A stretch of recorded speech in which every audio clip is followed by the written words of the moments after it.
Hello everyone, my name is Marian Guevara. A huge hello and a huge thank you to anyone who has clicked on this video, whether you're a new subscriber or no subscriber. Your viewership is greatly appreciated. Thank you very much.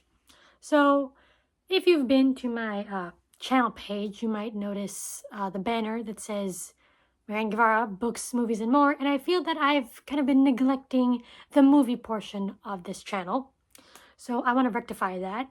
And so today I will be discussing my favorite book to film adaptations.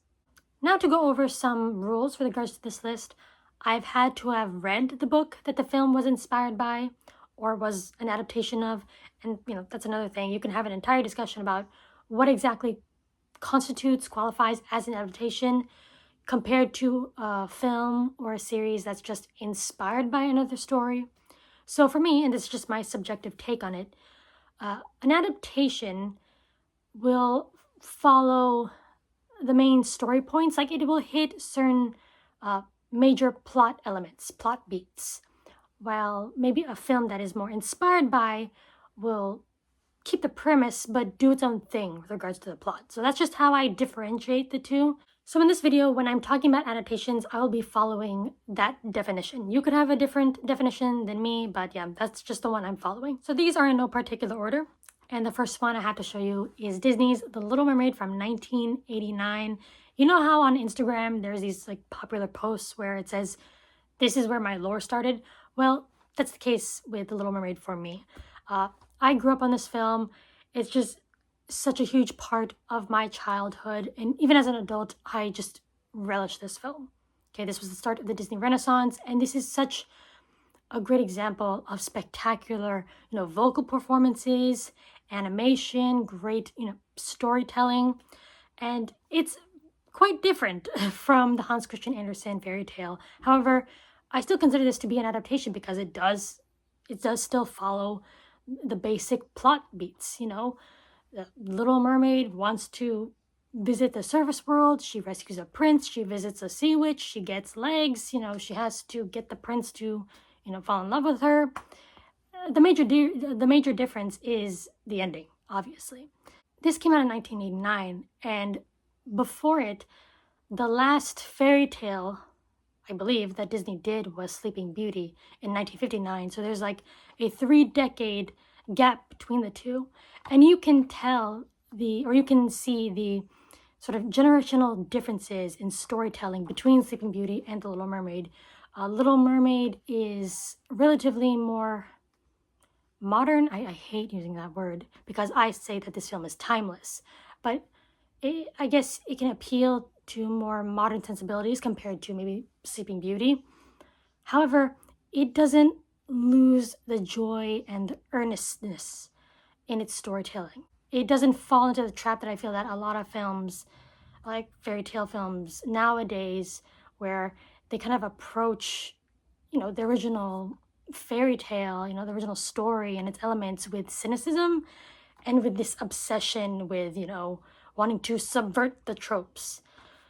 As I said, like, this feels earnest. This feels like it came out of a place of passion and joy and appreciation for fairy tales. Little Mermaid has, it holds a special place in my heart, and I love this film. I will defend this film. Fantastic. Now, the next film is 1995's Persuasion. This is still my definitive adaptation of Jane Austen's Persuasion, and I think one of the major elements that appeals to me is the director's commitment to the sense of realism, of authenticity. And he achieves this through many different details. For instance, with regards to lighting, it's all natural. When they're outside, they use the sun. When they're inside, if it's dark, they'll make use of candlelight. I also really enjoy the fact that these actors, they're not models. They don't look like models. They look like average people. And then delving into the nitty-gritty, I like it when characters, they're seen going out on long walks outside. They actually look tired and haggard. And then, this thing could be off-putting for some people, but when they're sitting down and, taking meals, they're actually eating. And you can even hear the chewing and the slurping and everything. And once again, can be kind of gross, but all of these details come together to make a film that feels realistic. it doesn't, at least to me, it doesn't feel like we're watching actors in costumes interacting with props, reading a script. This kind of feels like you're going back in time and you're viewing real, living, breathing people. Obviously, I'm sure not everything is accurate to the time period in Persuasion 1995. I mean, I'm pretty sure that naval officers didn't go around in their uniform like every day, like just as everyday wear. I'm sure that wasn't a thing, but it looks good. And I mean, when you compare it to, like, for instance, Pride and Prejudice 2005, where Elizabeth enters Netherfield Hall and like her hair is just all out, uncombed, like it's not up or anything. There's no bonnet. So yeah, like there is some attempt at adhering to the time period. That being said, I do adore Pride and Prejudice 2005. Don't worry, the boiled potatoes are as excellent as ever. But yeah, as I mentioned, I feel that 1995's Persuasion needs more love. And you got excellent performances. Amanda Root, Karen Hines, fantastic. They follow the beats of the original and they don't make any major changes, especially that letter scene. Like, oh my god, 2007, what were you thinking? But anyway, that's besides the point. Go check out 1995, Persuasion. Moving on to the next film, we have The Silence of the Lambs. This one is adapted from the Thomas Harris novel of the same name, came out in 1991, and this is one of my favorite films of all time. And as morbid as it sounds, this is what I consider to be like a feel-good film, as in I can just pop it in any time of the day, any time of the year, and just watch it. I always have a good time. Silence of the Lambs is just a great example of superb filmmaking. Honestly, you have great cinematography, you have a good script, which is based off of a strong novel. And obviously you have iconic performances, Jodie Foster, Anthony Hopkins. I mean, there is a reason why this film won the Big Five back in the day in the Oscars. And it's no wonder that Criterion included The Silence of the Lambs in their collection, considering it worthy of upgrading and preserving. I mean, with regards to films that follow, agents and detective work and serial killers, this is the quintessential film, for sure. And with regards to, adaptations, this is a fairly accurate one. Like, it follows the book pretty well. So if you enjoy the film, I highly recommend that you check out the book by Thomas Harris, because I'm pretty sure you're going to enjoy it. Moving on to the next film, we have Tess from 1979.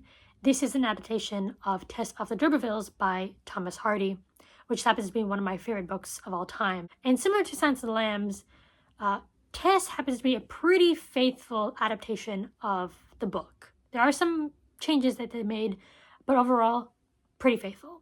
One of the major elements that stood out to me, that really appeals to me in Tess, is the cinematography and just the way the natural world is shot.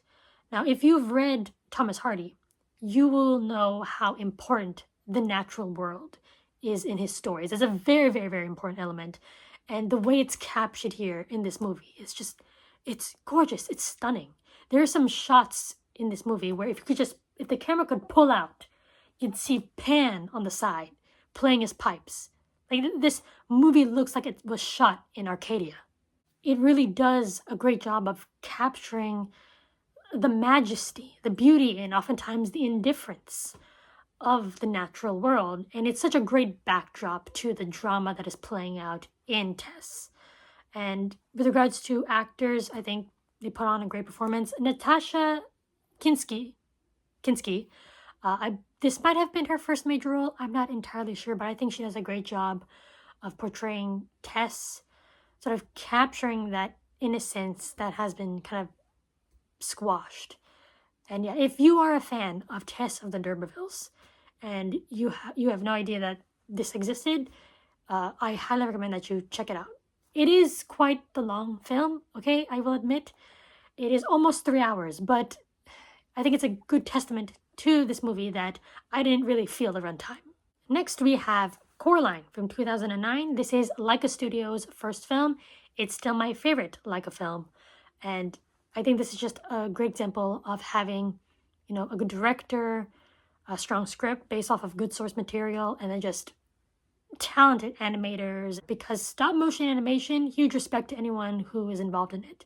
This is a great example of me preferring the film adaptation over the original source material. This film is just so heavily stylized. It lends it an identity that kind of helps make it iconic. And any changes it makes, any new characters it adds, it doesn't detract away from the themes and the plot of the original. Rather, it helps strengthen the film's story.